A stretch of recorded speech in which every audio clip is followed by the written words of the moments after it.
Tap Rack Bang Podcast, Episode 4. I am Ryan Frasor. Riding shotgun with me is the tactical tackle, Tyler Witzke. Tyler, what's new, pussycat? There's a lot going on, but we'll get to that later in the episode. Yeah, I want to talk to you folks out there. Do you guys think that compromise is the path to defending the Second Amendment? If that's the way you feel, you can get on out of here right now. Get on out of here. Get. For the rest of you, if you want to take the power back and become the pro-gun bullies that the gun grabbers are already accusing us of being, then we invite you to join the pro-gun bully nation. Like this video, subscribe to the channel, and share it with your friends. Grow the movement. Yep. Be sure to hit that Liberty bell. Woo! That they'll notifies you whenever we post a video. Booyah. All right, we got a great show for you guys today. Going to talk about Louisiana and Texas constitutional carry. We're going to have a look at some shenanigans that went down here in Colorado. We're going to give an update on the ATF ghost gun ban. And we're going to get the King of the Hill, Hunter King, a bona fide DC gun lobbyist, on the horn and have a chat with him. But first, we got to talk about the results of last week's comments contest. Tombstone versus the good, the bad, and the ugly. The ultimate gun guy Western. Comments were kind of split. Tyler likes Tombstone. Yeah. I like the good, the bad, and the ugly. What's your verdict on the situation, Tyler? Definitely Tombstone. Still thinking Tombstone. Yep. But man, Clint Eastwood over, or you're saying Val Kilmer and what's his name? Kurt Russell. Val Kilmer and Kurt Russell over Clint Eastwood. I'm sticking with that. Yeah, I'm sticking with that. Kurt Russell is a fantastic actor in my opinion. But there are two kinds of people in this world, my friend. Those with loaded guns and those who dig. That's true. Clint Eastwood. You see, in this world, there's two kinds of people, my friend. Those with loaded guns and those who dig. You dig. All right. Well, maybe I'll concede. Maybe I'll agree that Tombstone might just be the better movie. But before I carry on, quick pop quiz. Who said this? Now wait. Nobody says you can't own a gun. Nobody's even saying you can't carry a gun. All we're saying is you can't carry a gun in town. Does that sound familiar? Does that sound maybe the Dianne Feinstein? Maybe that was Eric Swalwell. Yeah, it sounds pretty much like a gun control. It's Virgil Earp from Tombstone. The guys you're rooting for in your movie are gun grabbers. Tyler Witzke, the tactical tackle, supporting gun control. Are you a plant from Bloomberg? Is that what you're here to do? You're not a plant? You're not a mole? You're not selling us out from the inside? No. Then will you concede the good, the bad, and the ugly? Or are you going to go ahead and argue for the gun grabbers once again? I'll just concede to make you happy. Good, the bad, and the ugly wins. Frasor is undefeated in I'm the a sellout. comment section challenge. Next week's comment section, we're going to steer away from the movies. And I got a new one I was thinking of. If you could, starting from scratch, you got no guns, and for the rest of your life, you can only buy guns from one gun manufacturer. There can be only one. Forever. You can have as much as you want, but only from one manufacturer.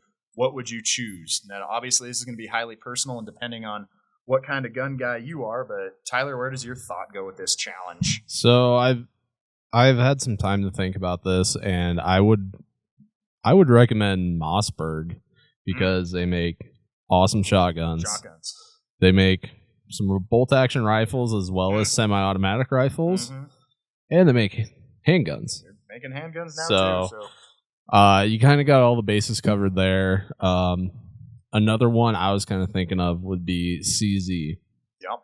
They make rifles, pistols, and some mid to high-end shotguns as well. Yep. What's got some sweet 22s too. I like the idea of CZ, but in this day and age, I could almost live without a shotgun. I know that's a sin and talk for a gun guy to say that you don't need a shotgun, the most versatile gun that you can own. Buy a shotgun. But I really like my SIGs these days, and as long as I have a bolt gun to hunt with, which SIG is making now, I'd rather take the tactical stuff and have some dope pistols and some magazine-fed semi-automatics and just one good bolt gun to put an elk in my freezer every year. But I'm not as committed to this answer. I'm excited to see what the pro-gun bullies in the comment section have to say about this challenge. So leave a comment down below. You have one gun manufacturer for the rest of your life for all your shooting purposes. What do you go with? Moving on. We're going to the bullet points. You bet. And we've been talking about every single time constitutional carry in Louisiana and Texas. Do we have any updates, Tyler?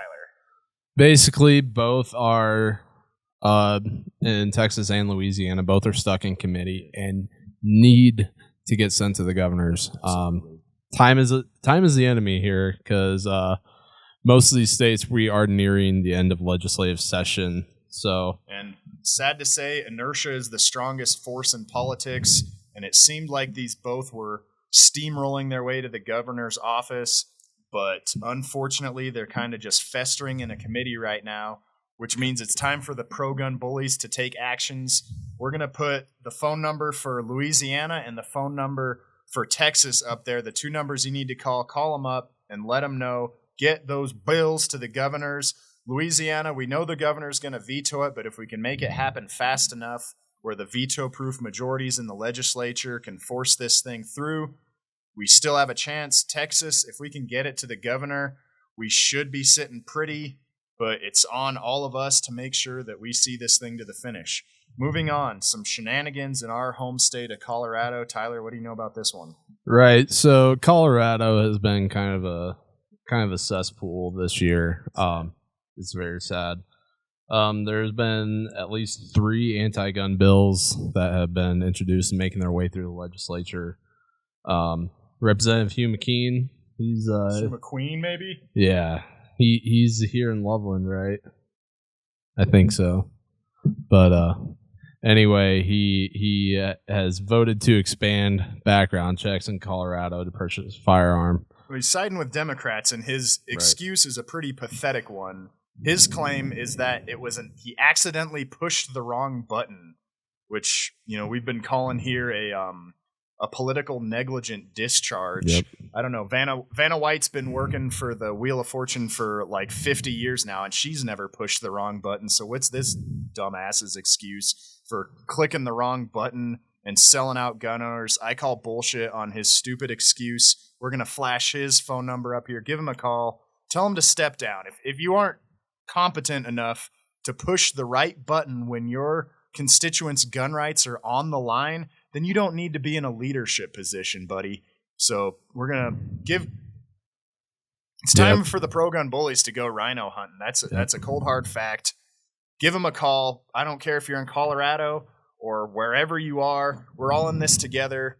Call them up and tell them to step down. It's shameful. It's despicable. And me as a Coloradan who wants to keep owning guns, wants, generations of my family to be able to have access to their Second Amendment rights. I'm pissed off and mad about it, Tyler. Yeah, and me becoming a new Colorado resident 3 years ago, like this still affects me. So I'm equally as pissed off as you are about it, and it's just we need to get on the 8 ball and get things moving next election season. I tell you what. Well. And on a national level, we talked about it last week, the ATF ghost gun ban, still a thing. I'm checked online just before we started shooting. They still don't have a portal for people to comment online because they're afraid of your voice, but fear not. We got a link below where you can fill out your petition, and we got Hunter King, the king of the hill, will hand deliver it to the ATF. I don't care if they want it or not. By hook or by crook, we will get your petitions in front of the anti-gun bureaucrats at the ATF, and your voice will be heard. We will not accept them suppressing your voice. Yep. And speaking of Hunter King, we talked to him earlier this week. Sure did. Let's cut to that real quick and talk about the conversation we had with Hunter. Folks. Yes. All right. Yes.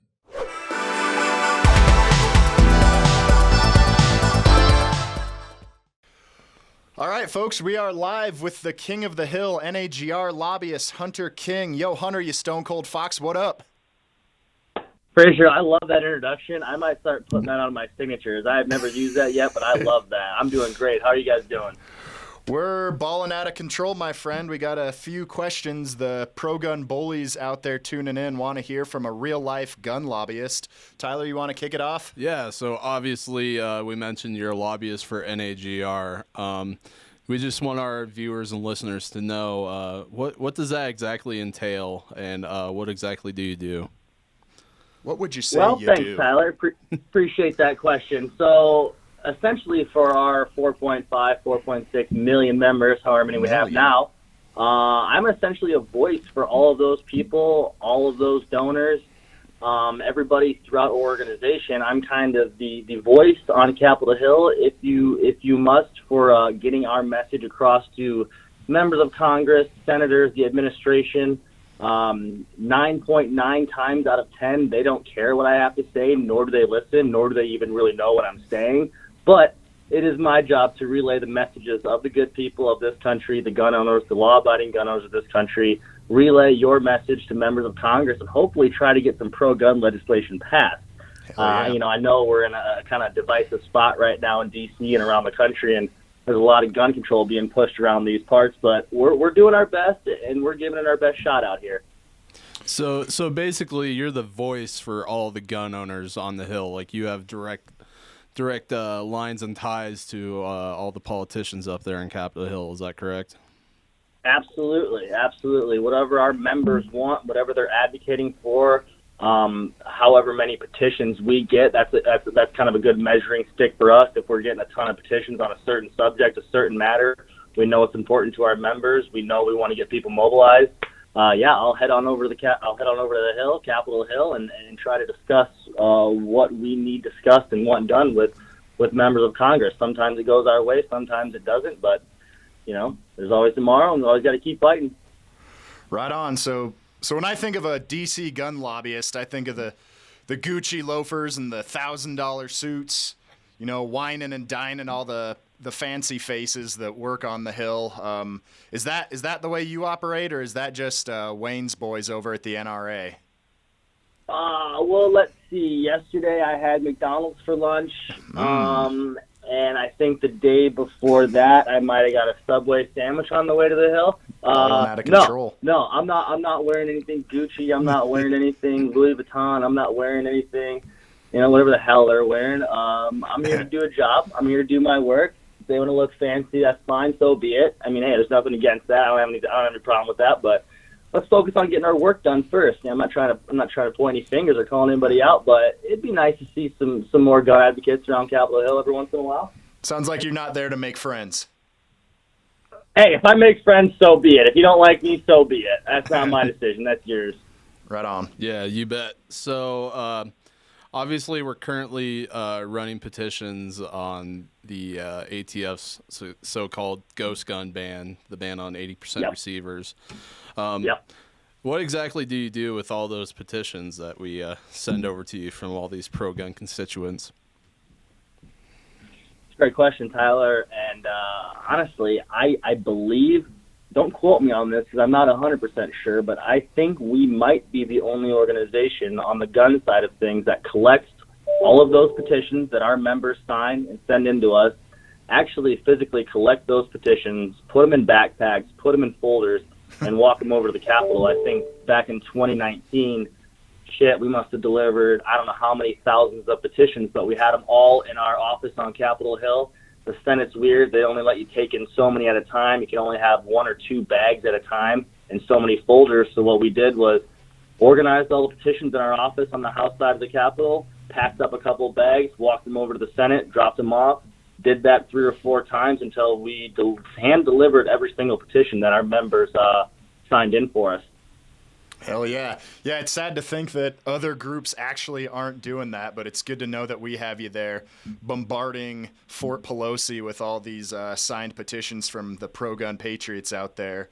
And speaking on Fort Pelosi, you've worked behind those walls for quite a few years now. I bet you got some good stories, maybe some shitty politicians who copped an attitude, or maybe some pro-gun heroes that you've had a good time working with. Anything come to mind on that front? Well, I got Frasor. The first thing that comes to mind is, and this might shock some people, I really don't have a lot of issues with the Democrats normally because, we know how they're going to vote. We know how Nancy Pelosi's going to vote. We know where their mind is, what their agenda is. So that's not the issue that I have most of the time on Capitol Hill because I already know you're a piece of shit. You can continue doing that. That's fine. I'm not shocked at that. What does get under my skin is when you have these weak-kneed Republicans or these so-called conservatives, pro-gun members that love to chip to their members, I'm pro-gun, I'm doing X, Y, and Z. When it really boils down to it, you look at their voting record, they're lying. They're not voting the right way. They're introducing crap bills. Just for example, I remember a few years ago, it was in the midst of kind of a hot gunfight on Capitol Hill, and I think the left was really pushing red flag at that moment, and it got to the point where I don't think that they thought they were going to get any red flag legislation through, and they were kind of looking for substitute bills or something to say they could get something done or to point to something that we have. I won't use his name, but Representative X, we'll call him, a member from Texas, allegedly a pro-gun state, dropped a bill, and it was a bill that assessed potential threats. It was $100 million of taxpayer money given to a team of people compiled by whoever was in the administration at that time, so Republican or Democrat, let's just, for the sake of it, say Democrat. So an assessment team put together by a Democrat administration to assess potential threats. Now, I'm not that smart, but I guarantee a Democrat-led assessment team is going to say anybody with a firearm is a potential threat. So therefore, now you got all these law-abiding gun owners on a list of potential threats. We all know what happens when you put people on lists. It leads to confiscation. And this was a Republican-introduced bill. So what does NAGR do? We respond with a one-pager outlining what the bill is, what the bill does, and that we oppose the bill, and for what reason, for why. I get a call the next day from Representative X staff member asking if I could come and do their office and have a conversation with them. Absolutely, sure, so be it. Let's do that. So I walk into their office, start having a somewhat cordial conversation before they start and I was with one of our colleagues from NAGR, before they start just berating us.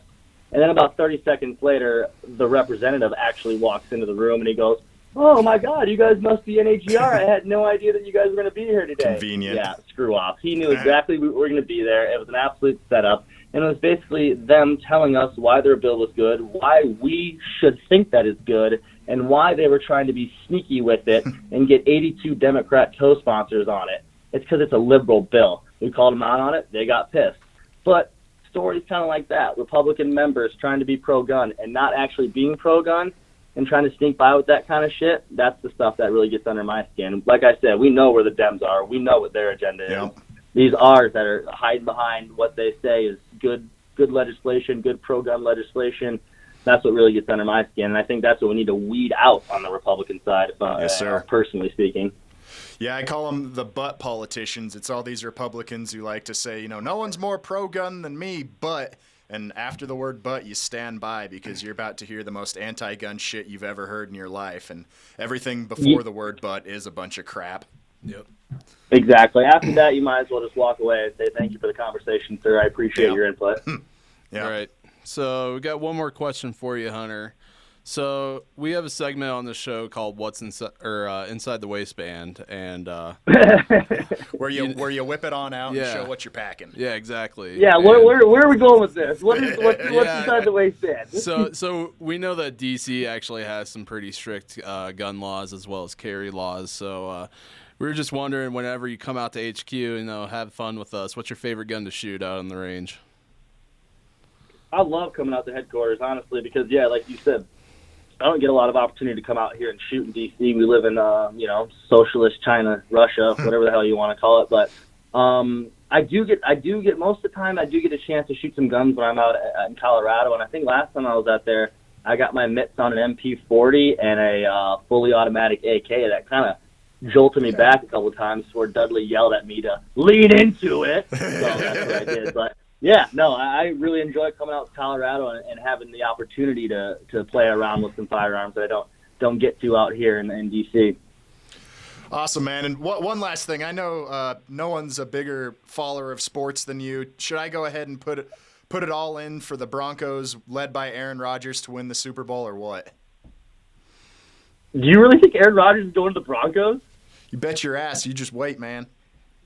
I mean, if he goes to the Broncos, honestly, whatever they're going out there, if they're plus 200, that's good value. Yeah, I'd take that. Absolutely, I'd take that. With that defense, Jerry Jeudy and Aaron Rodgers, mile high, you're going to win your first 2 games of the week. Nobody can play in the first 2 games of the week. Take that spread and then roll from there. Absolutely, I like that. Woo! All right, you hear that, everyone?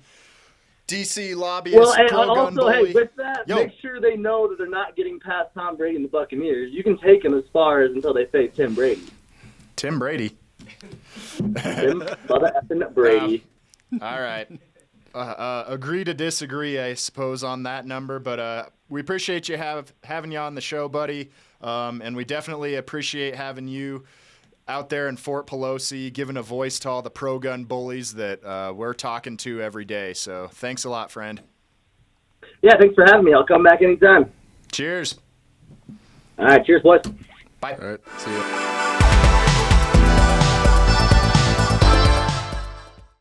All right, great stuff from DC lobbyist, the King of the Hill, Hunter King.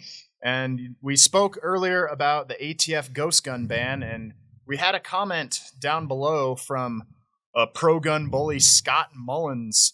A commenter wanted to know how to make a ghost gun, and it just so happens that the Tactical Tackle and myself put together a little instructional video to let you know just how to make a ghost gun. Roll I clip. hope you enjoy it. Roll clip.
Great instructions, thought-provoking stuff, Tyler.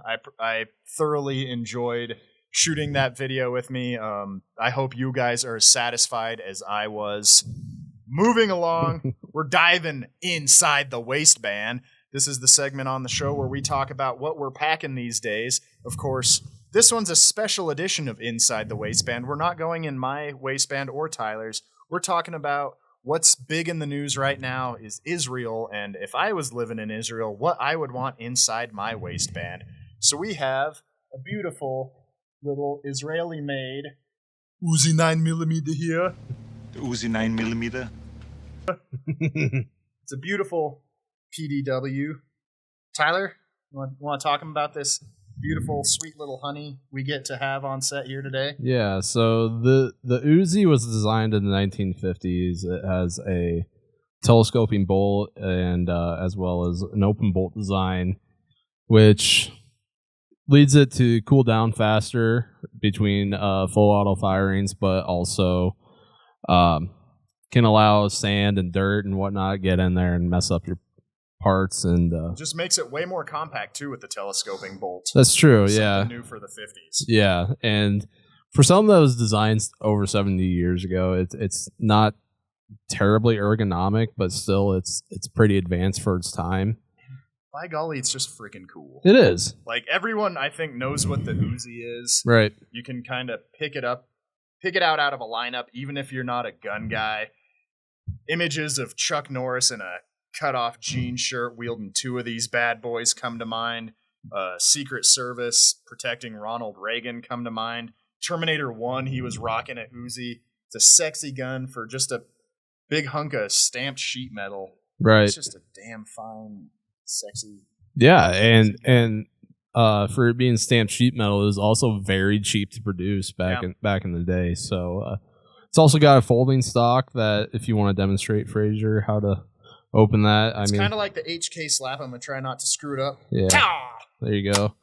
And it just locks First into try, no big place. deal. It's pretty uncomfortable. Yeah. It's sharp, a little hot probably on a summer's day in Israel, but when you got the terrorists out and about, this is what I would want in my waistband.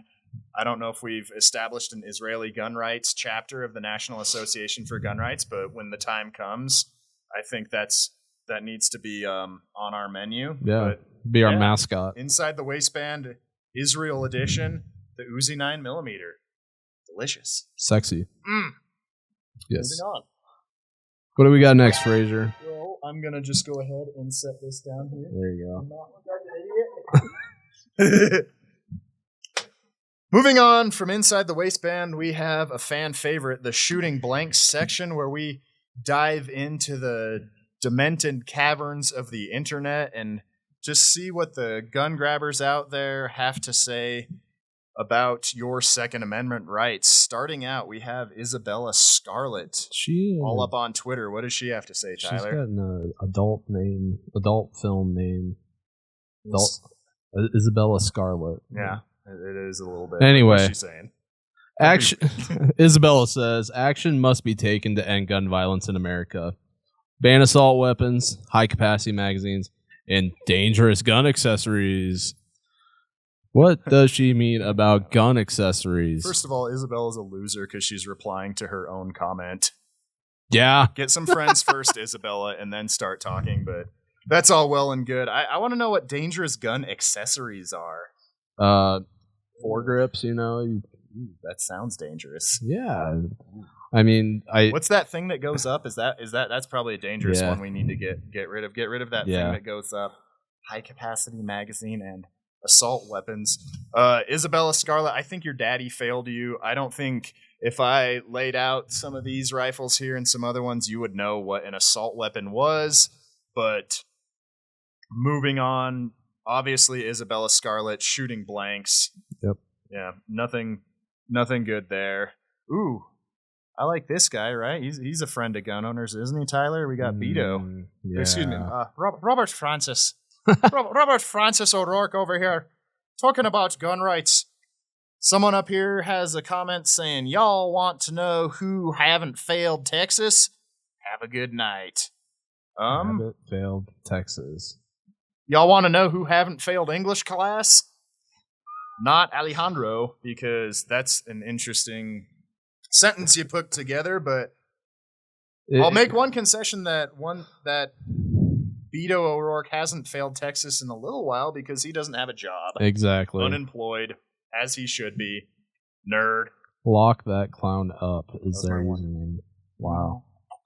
Yeah, you better look out. Dudley's going to come after you if you keep saying that. I'm trying. So I need to expand my vocabulary. Yeah. But at any rate, this one's sad and this one pisses me off. It's a headline. State Representative Shane Stringer fired over gun rights stance. So this is who's a deputy sheriff in Alabama, who's also a state rep, who is a sponsor of their constitutional carry bill, and he got fired for taking that position. And that's, to me, is absolutely sickening and despicable. Tyler, what do you say? Yeah, and it just goes to show the way gun rights is becoming such a polarizing topic now within the everyday media, the fake news media, as we like to say. This is cancel culture at its worst. This is a fella who's taken the oath of office both as a law enforcement officer and as a politician, and actually took it seriously. He read the Constitution and gave a damn about it, wanted to expand the rights of his people, and that cost him his job. This is why we're pro-gun bullies. These are the people that we fight back against, not Shane Stringer, but the people who got him fired. This is why we want you here. This is why you guys should tune into this show to fight back against crap like this, because it pisses me off and absolutely the sheriff that fired Shane Stringer in Alabama is definitely shooting blanks, and hopefully in his next election he has something coming for him. But yeah, shooting blanks, moving on. All right, we got a tweet from Amber, #GunSafetyNow. I think we know what her... Guns have changed. Shouldn't our gun laws? And this is the same old tired-ass argument about the Second Amendment being written when there was still muskets, so therefore it doesn't apply now. But, I mean, the first part of her...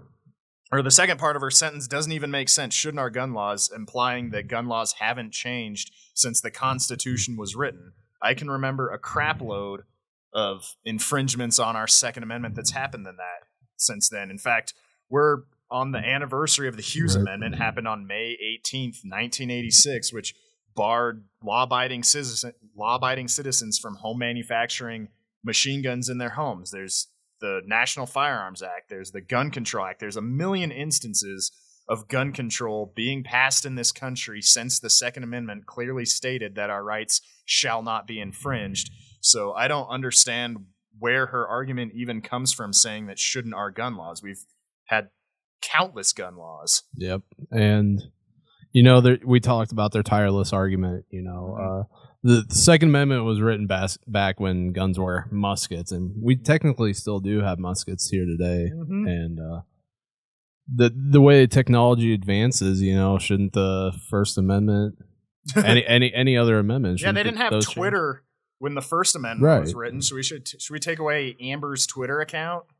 That's kind of the same logic she's using. Yeah, that's a great argument. Is she arguing that Grandma should defend her house with a blunderbuss and the roof Koreans should have been defending their businesses with muskets? That's nonsense. She's shooting blanks. She doesn't know anything about anything, and we're moving on, and I think we're calling it a day. Yeah. That's the end of our podcast today. I hope you enjoyed it. Yeah. I sure had a swell time. Thank you, of course, to the King of the Hill, Hunter King, for joining us. And thank you to all of you pro-gun bullies. I hope you actually did leave a comment below like we asked, but more importantly than that, I hope you called the numbers we flashed on the screen and gave a non-threatening piece of your mind to those politicians who need to hear from pro-gun America. Tyler, tell them what to do. All right, be sure to like, subscribe, and share this video. It would help us out tremendously. If you want to become involved in the fight for the Second Amendment, go to nationalgunrights.org. If you want to get involved with our legal foundation, who deals with litigation and lawsuits, court cases, stuff of the like, go to gunrightsfoundation.org. If you'd like to become an FLD member, the Frontline Defender, so to say. Yeah, and defend the Second Amendment day in and day out. Go to nagrfld.org. Price of a cup of coffee, you could defend the Second Amendment without doing anything. Exactly. How neat is that? That is very neat. And lastly, if you would like to help out the podcast and make sure that we continue to have a job and keep this podcast going, please visit nagr.link/TRB4. That is the number 4. Thank you. See ya. Bye.